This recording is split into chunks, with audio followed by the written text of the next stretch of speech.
ममता बनर्जी की सरकार ने हर एक से लाखों की रिश्वत वसूली, योग्य उम्मीदवारों की जगह अयोग्य लोगों को शिक्षक बना दिया और जब हाई कोर्ट और सुप्रीम कोर्ट ने इन सब को नौकरी से निकाल बाहर करने का फैसला लिया तो ममता बनर्जी का पारा 7वें आसमान पर चढ़ गया। जिस दिन से सुप्रीम कोर्ट का फैसला आया है उसी दिन से ममता बनर्जी खुलकर सुप्रीम कोर्ट की ऐसी तैसी कर रही हैं और बार बार ये भी कह रही हैं कि वो इस फैसले को मानेंगी।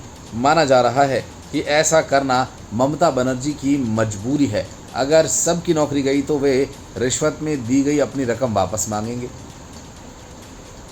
और तब ममता बनर्जी कहां से उनके पैसे वापस करेंगी।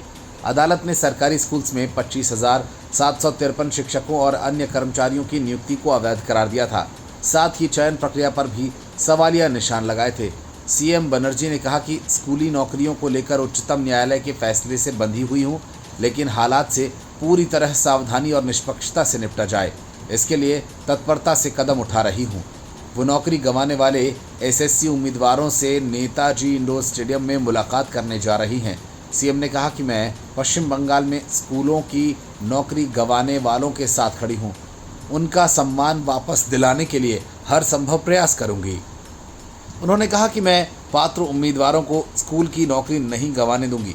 तृणमूल कांग्रेस सुप्रीमो ने कहा कि मेरा नाम ऐसी बात में घसीटा जा रहा है जिसके बारे में मुझे कोई आभास नहीं है। उन्होंने कहा कि हमारे पास कुछ अलग योजनाएं हैं ताकि योग्य उम्मीदवार बेरोजगार न हो, उनकी सेवा में कोई रुकावट न आए। साथ ही उन्होंने जेल जाने की भी बात कही। उन्होंने कहा कि स्कूली नौकरी गंवाने वालों के साथ खड़े होने के लिए यदि कोई मुझे सजा देना चाहता है तो मैं जेल जाने को भी तैयार हूं। ममता बनर्जी ने इस विषय पर चिंता जताते हुए कहा कि सुप्रीम कोर्ट के इस फैसले से मेरा दिल बहुत दुखी है। मैं जानती हूं कि अगर मैं इस पर बोलती हूं तो मुझे जेल भी हो सकती है, लेकिन मैं फिर भी बोलूंगी। अगर कोई मुझे चुनौती देगा तो मुझे उसका जवाब देना आता है। उन्होंने ये भी स्पष्ट किया कि ये उनका दृढ़ संकल्प है कि योग्य शिक्षकों को हर हाल में उनका अधिकार दिलवाएंगी और किसी को भी उनकी नौकरी छीनने की अनुमति नहीं दी जाएगी। ममता बनर्जी ने ये सवाल उठाया कि सुप्रीम कोर्ट उनकी नौकरी छीनने की अनुमति नहीं देगी, कि कोर्ट को ये स्पष्ट करना चाहिए कि कौन योग्य है और कौन नहीं। उन्होंने कहा कि हमें एक लिस्ट दीजिए, किसी को भी शिक्षा व्यवस्था को तोड़ने का अधिकार नहीं है। ममता ने यह भी पूछा कि बंगाल को क्यों निशाना बनाया जा रहा है, क्या बंगाल की प्रतिभा से लोग डरते हैं। ममता बनर्जी का यह बयान राज्य के शिक्षकों के लिए एक मजबूत संदेश है।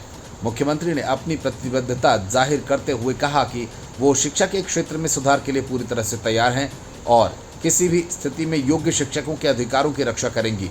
उन्होंने कहा कि वे शिक्षकों के हक के लिए एकजुट होने की अपील की है और ये स्पष्ट किया कि उनका संघर्ष केवल एक राज्य का नहीं बल्कि पूरे शिक्षा व्यवस्था की रक्षा का है। Bureau report, news of India.